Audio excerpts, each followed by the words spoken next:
Hello students, welcome back to my channel Shipra classes.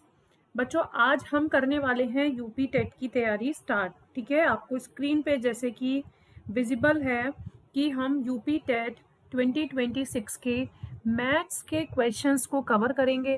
पहले हम topic को सीखेंगे। टॉपिक को सीखने के बाद बेसिक्स से हम स्टार्ट करेंगे फाइनल तक। मीन्स अगर आपका कोई बेसिक का क्वेश्चन आ जाए तब भी आप उसको कर पाएँ, और अगर थोड़ा सा आपको एक नंबर एक लेवल अप भी मिले क्वेश्चन तो उसको भी आप सॉल्व कर पाएँ। तो पेपर 1 और पेपर 2 दोनों के लिए ही ये वीडियो इम्पॉर्टेंट रहेगी। दोनों ही बच्चे जो यूपी टेट की तैयारी कर रहे हैं, चाहे पेपर 1 की या पेपर 2 की, तो वो इसको अच्छे से देखिएगा, समझिएगा और कोशिश कीजिएगा कि इससे रिलेटेड क्वेश्चंस आप ज़्यादा से ज़्यादा सॉल्व कर पाएँ। आप जो भी बुक लेते हैं उनमें से जैसे जैसे कॉन्सेप्ट आप मुझसे सीखते जाते हैं वैसे वैसे उन क्वेश्चंस को सॉल्व करते रहिए।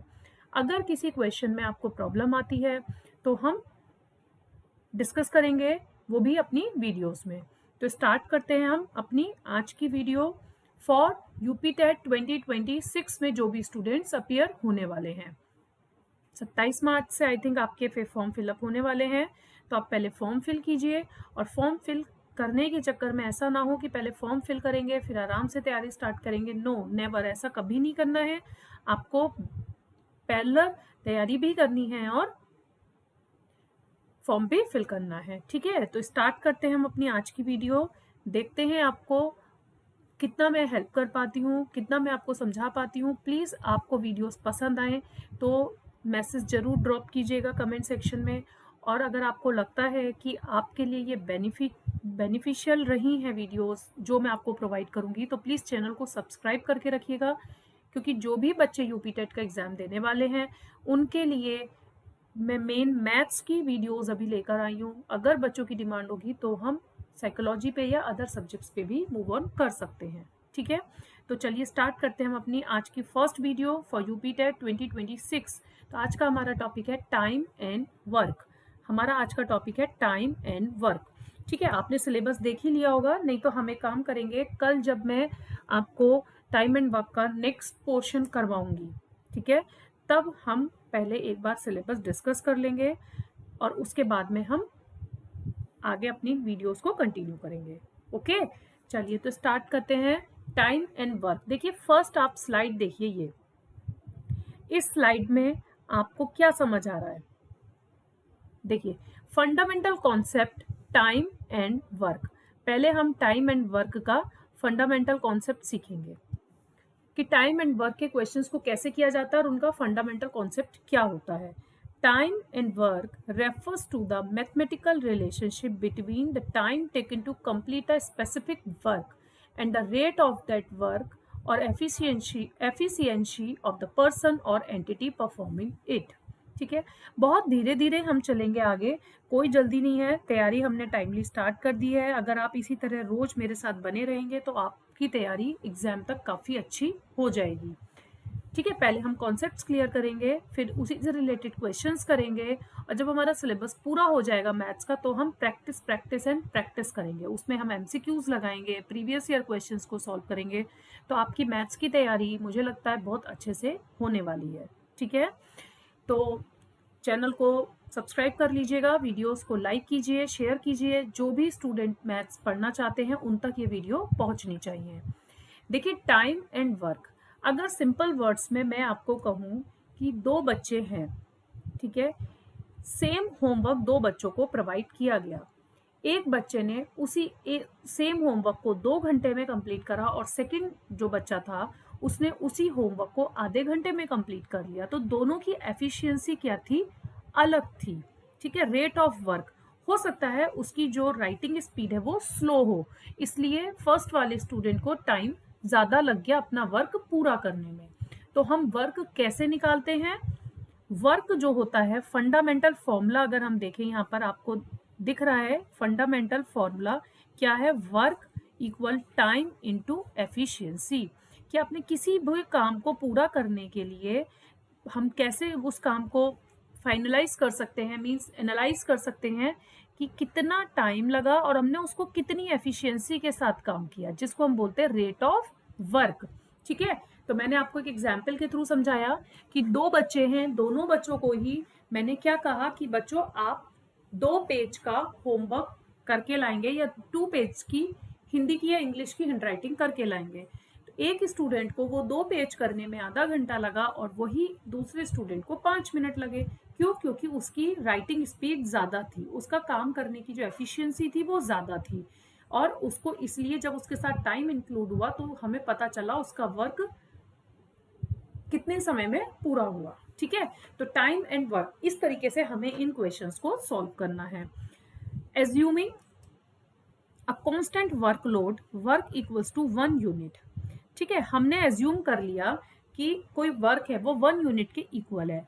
एंड इनवर्स रिलेशनशिप एग्जिस्ट, तो वहां पर एक इनवर्स रिलेशनशिप एग्जिस्ट करती है। ठीक है, अब जैसे कि एरोप्लेन से हम जा रहे हैं, इसकी एफिशिएंसी ज़्यादा है, हमें जहाँ जाना है हम कम समय में पहुंच जाएंगे।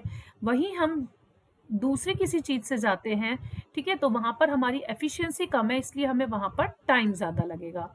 तो ये इनवर्स रिलेशनशिप हुआ ना, अगर एफिशिएंसी ज़्यादा है तो टाइम कम लगा, और अगर एफिशिएंसी कम है तो आपको टाइम ज़्यादा लगा। तो टाइम जो होती है वो 1 अपॉन एफिशिएंसी के इक्वल होती है, या हम कह सकते हैं कि एफिशिएंसी जो होती है वो 1 अपॉन टाइम के इक्वल होती है। तो आई होप ये जो स्लाइड थी ये आपको बहुत अच्छे से समझ में आ गई होगी।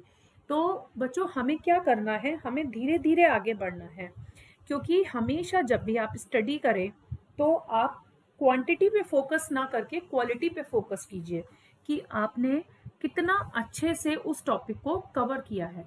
हो सकता है कि जैसे कि अगर मैं आज इस वीडियो की बात करूं कि कोई स्टूडेंट ऐसा हो जो पहले से इसके टॉपिक के बारे में जानता होगा, तो वो एक बार वीडियो देखेगा, उसको रिवीजन के तौर पे पढ़ना था, उसको समझ में आ गया।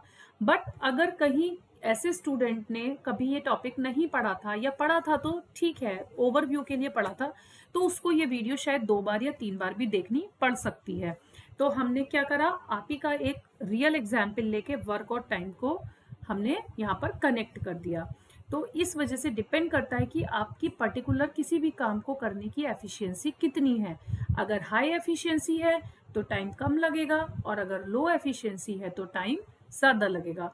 हो सकता है किसी बच्चे को मैथ्स में एफिशिएंसी ज़्यादा होती है तो उसका काम जल्दी हो जाता है, और अगर किसी बच्चे की इंग्लिश में एफिशिएंसी ज़्यादा है तो उसका इंग्लिश का काम जल्दी हो जाता है। तो डिपेंड ऑन योर एफिशिएंसी। तो उसी बेस पर अगर वो क्या होता है, इनवर्स रिलेशनशिप होता है टाइम और एफिशिएंसी में, कि अगर लेस टाइम है तो एफिशिएंसी ज़्यादा होगी, और अगर मोर टाइम है तो एफिशिएंसी लो होगी।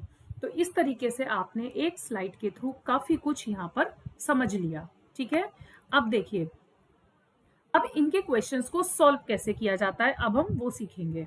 ठीक है, एक बेसिक एग्जाम्पल, एक बेसिक मैं आपके लिए स्लाइड लेकर आई हूँ, बहुत सिंपल तरीके से हम इसको सीखेंगे। जैसे कि देखो बेटा, नंबर ऑफ डेज है, कोई पर्सन ए है और एक पर्सन बी है। ठीक है, उसने किसी काम को करने में, सेम काम हमने काम दिया था दोनों ही वर्कर्स को, ए ने उस काम को 20 डेज में किया और बी ने उस काम को 30 डेज में किया। अब मैं आपसे क्वेश्चन ये करती हूँ कि बताइए, अगर वो दोनों मिलके उस काम को करते तो कितने दिन में कंप्लीट करते। ऑब्वियस सी बात है, अगर मैं कोई काम अकेले कर रही हूँ तो मैं उस काम को करने में 20 दिन लगाऊंगी, और अगर मैं किसी की हेल्प लेती हूँ तो वो काम जल्दी हो जाएगा, तो मे बी वो 15 दिन में कंप्लीट हो जाए, है ना।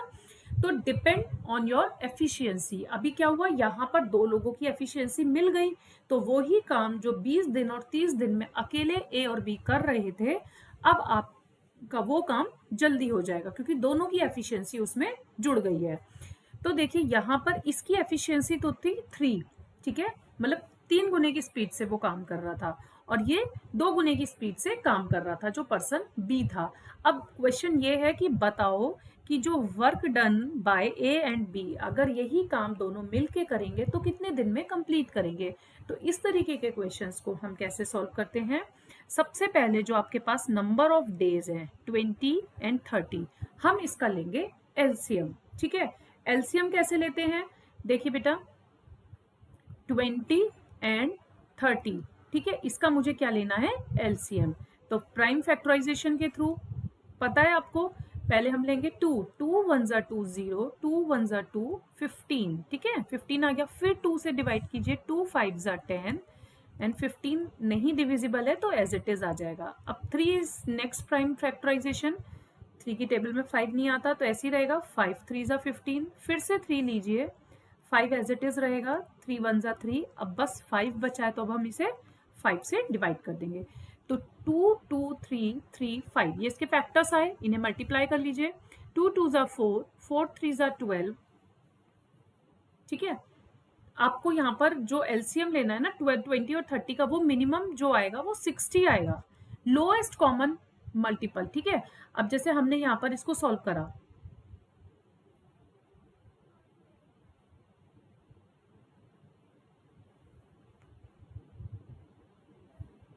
यहाँ पर आएगा बेटा 3 5 ज़ा 15, यहाँ मिस्टेक हो रही है, एलसीएम 60 ही आएगा, तो एक 3 नहीं आएगा, ठीक है। 5 से डिवाइड कर देंगे तो यहाँ पर 1 आ जाएगा। मैं इसको फिर से कर देती हूँ ठीक, एक बार यहाँ पर मिस्टेक हुई थी, इस वजह से आंसर रॉन्ग आ रहा था, ठीक है। अब देखिए 3 5 ज़ा 15, अब 5 से अब डिवाइड कर देंगे, 1 1 ज़ा 1, 2 2 ज़ा 4, 4 3 ज़ा 12 एंड 12 5 ज़ा 60, तो एलसीएम कितना आया 60। तो जो दोनों ने मिलके काम किया उसका हमने एलसीएम निकाला 20 और 30 का, वो हमने लिखा न्यूमरेटर में, ठीक है। जो उनकी एफिशिएंसी है उसको हम लेंगे डिनोमिनेटर में, 3 + 2, तो 3 + 2, अब इसे सॉल्व करोगे तो क्या आएगा 60/5, 5 से इसे डिवाइड कर दोगे तो क्या आ जाएगा 12 डेज। अब देखिए जो काम कोई अकेला पर्सन 20 डेज में कर रहा था या 30 डेज में कर रहा था, जब हमने उन दोनों को एक साथ कहा करने के लिए तो वही काम उन्होंने 12 डेज में कर दिया। तभी कहते हैं ना कि टीम स्पिरिट होनी चाहिए, टीम होती है तो काम जल्दी हो जाता है। तो यहाँ पर हमारी टीम स्पिरिट काम आई और हमारा काम 20 या 30 दिन की जगह 12 दिन में कंप्लीट हो गया। तो ये थी शॉर्टकट ट्रिक फॉर वर्क, हमें अगर कोई काम निकालना है तो हम कैसे निकालेंगे, ठीक है। तो आपको 2 स्लाइड्स के थ्रू मैंने ये बता दिया कि टाइम और वर्क के क्वेश्चंस को कैसे सॉल्व करना है और कैसे हम इसे आपस में कनेक्ट कर सकते हैं। अब देखिए इस चैप्टर में हम क्या पढ़ने वाले हैं। In this chapter, we will mainly focus या mainly discuss 2 types of problem. हम यहाँ पे 2 तरीके की प्रॉब्लम्स पर डिस्कस करेंगे टाइम एंड वर्क की। On finding the time required to complete a piece of work, आपको टाइम बताना होगा कि कंप्लीट हमें एक पर्टिकुलर काम को करने में कितना टाइम लगेगा। And second, on finding the work done in a given period of time. और अगर मैं आपसे कह दूं कि आपके पास 5 दिन है, आपको ये टॉपिक कंप्लीट करना है, तो पता चलेगा उससे कि आपने कितना काम 5 दिन में पूरा किया, क्या आप वो टॉपिक 5 दिन में कंप्लीट कर पाए या नहीं, ठीक है। तो इस तरीके से आपको यहाँ पर एक तो टाइम फाइंड आउट करना है particular complete a piece of work के लिए, और फिर वर्क डन आपको बताना है एक particular given period of time में कि कितना आप काम कर पाए, ठीक है। अब यहाँ पे 2 रूल देखने को मिलते हैं इस चैप्टर में बेटा।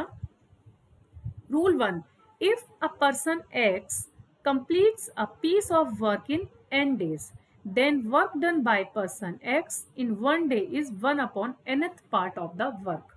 अभी आपको लग रहा होगा पता नहीं मैम क्या तो बोल रही हैं, कुछ समझ नहीं आ रहा है, सब ऊपर से जा रहा है ना। ऐसा कुछ नहीं है बेटा।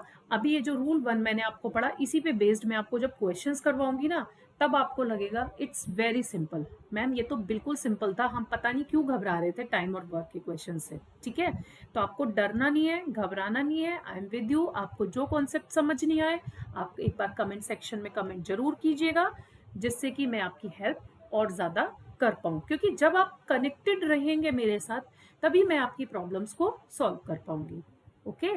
तो रूल 1 ये कह रहा है कि अगर कोई पर्सन है एक्स, वो कोई काम को पूरा करने में n डेज लगाता है, ठीक है। एक स्टूडेंट है आयुष, ठीक है, अब उसे एक काम को कंप्लीट करने में 4 दिन लग रहे हैं। Then work done by person X in 1 day, तो बताओ वो उस काम को एक दिन में उसी काम को कितना करेगा। तो अगर कोई काम 4 दिन में पूरा हो रहा है तो उसका 1/4 पार्ट ही तो एक दिन में पूरा होगा, तो इसलिए यहाँ पर 1/nth पार्ट आ गया। समझ में आया। जैसे कि सपोज टू बी हमने 4 दिन में एक काम करा, इट मीन्स 25% हमने रोज काम किया, तब हम उसका 100% 4 दिन में कर पाए।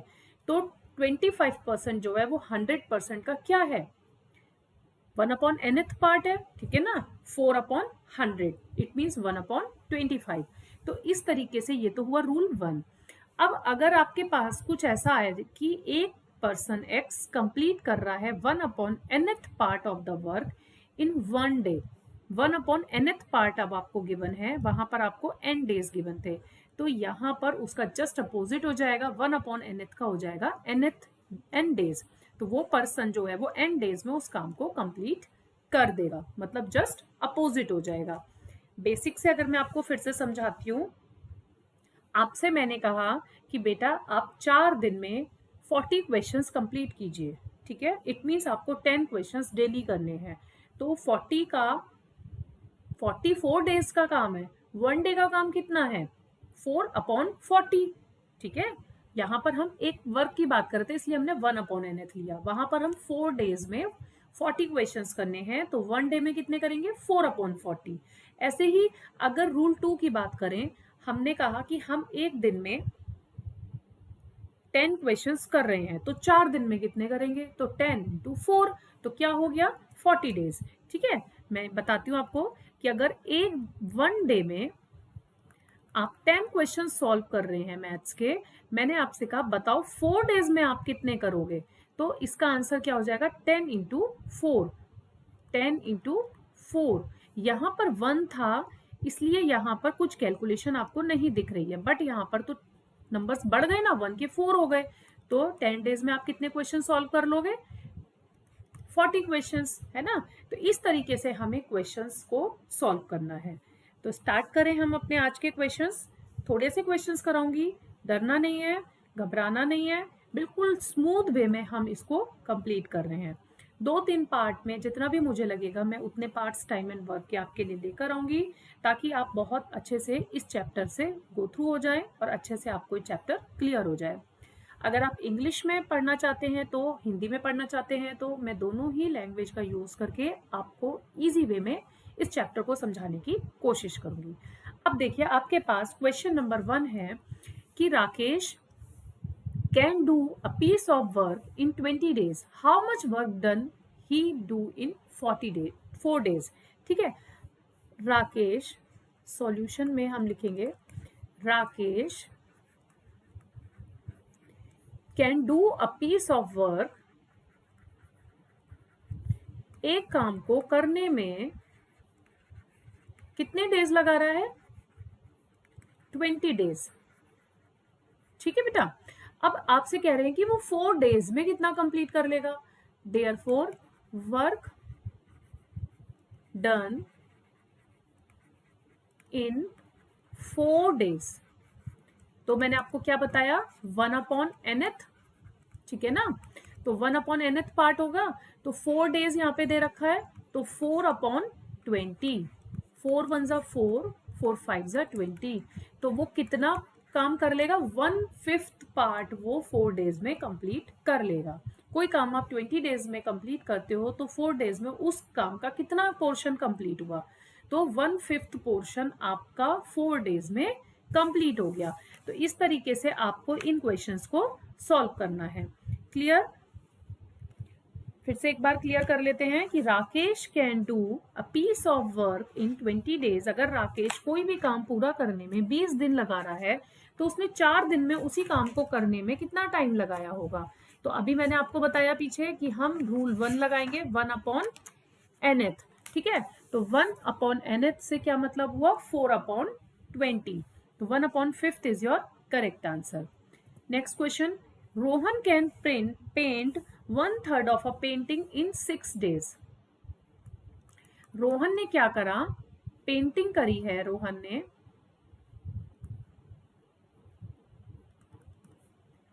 1/3, कितने डेज में, 6 डेज में। देखिए बेटा अब आपका ये कॉम्पिटिटिव एग्जाम है, तो मैं राइटिंग पे ज्यादा फोकस नहीं करूंगी, क्योंकि आपको वहां पर लैंग्वेज नहीं लिखनी है, आपको क्वेश्चन को सॉल्व करना है, टाइम मैनेजमेंट करना है, कम समय में ज्यादा क्वेश्चन सॉल्व करने हैं। तो हम इसके कॉन्सेप्ट पे ज्यादा फोकस करेंगे, ना कि हमें कैसे लिखना है, ठीक है, उस पे फोकस करेंगे। How many days will you take to complete the painting. अगर वो वन थर्ड 6 डेज में कर रहा है तो पेंटिंग कंप्लीट कितने डेज में करेगा, कंप्लीट कितने डेज में करेगा, एन डेज में। और एन डेज कैसे निकलेंगे, 1/3 पोर्शन इंटू 6 डेज, सॉरी यहाँ पर 1/3।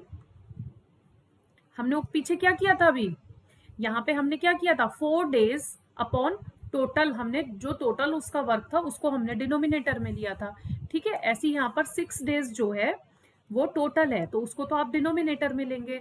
और 1/3 पोर्शन उसने कंप्लीट कर रखा है, 1/3 पोर्शन 6 डेज में कंप्लीट करा है, तो 1/3 इंटू 6, 1/18। अब यहाँ पर आपने ये जो निकाला है ये इसका वर्क निकाला है, इसकी एफिशिएंसी निकाली है, ठीक है। अब आपसे पूछा जा रहा है हाउ मेनी डेज, तो डेज क्या होती है, मैंने आपको बताया था इनवर्सली प्रपोर्शन, 1/18 का क्या हो जाएगा, 18 डेज, ठीक है। या फिर आप यहाँ पर ऐसे भी कर सकते थे, 6 डेज 1/3, ठीक है। तो ये 3 आपका ऊपर चला जाता, 6 इंटू 3/1, तो 6 3 18 डेज, ठीक है। ऐसे भी आप इसको सॉल्व कर सकते थे। तो रोहन अगर कोई पेंटिंग मतलब 6 डेज में अगर खाली एक पेंटिंग का 1/3 पोर्शन ही कंप्लीट कर पा रहा है तो वो पेंटिंग वो कितने दिन में कंप्लीट करेगा, तो जितना पोर्शन वो कंप्लीट कर पा रहा है वो, और डिनोमिनेटर में जितना पोर्शन उसने कंप्लीट कर लिया है वो, डेज अपॉन 1/3, ठीक है। तो 1/3 का 3 ऊपर मल्टीप्लीकेशन में चला जाएगा तो आंसर आ जाएगा 18 डेज। तो इस तरीके से आज मैंने आपको सिर्फ एक ही कॉन्सेप्ट के क्वेश्चन सिखाए हैं। अभी हम जो नेक्स्ट वीडियो में सीखेंगे वो हम दूसरे कॉन्सेप्ट्स के मेथड सीखेंगे, क्योंकि देखिए आपने आज क्या क्या सीखा, आज आपने एक स्लाइड के थ्रू सीखा वर्क और एफिशिएंसी और टाइम में क्या रिलेशनशिप होता है, टाइम और वर्क के क्वेश्चंस में हमें क्या क्या पढ़ना है, ठीक है। यहाँ पर कि कैसे हम किसी भी एक पर्सन से 2 पर्सन की एफिशिएंसी को फाइंड आउट कर सकते हैं, 2 पर्सन को अगर एक साथ हम किसी काम पे लगा दें।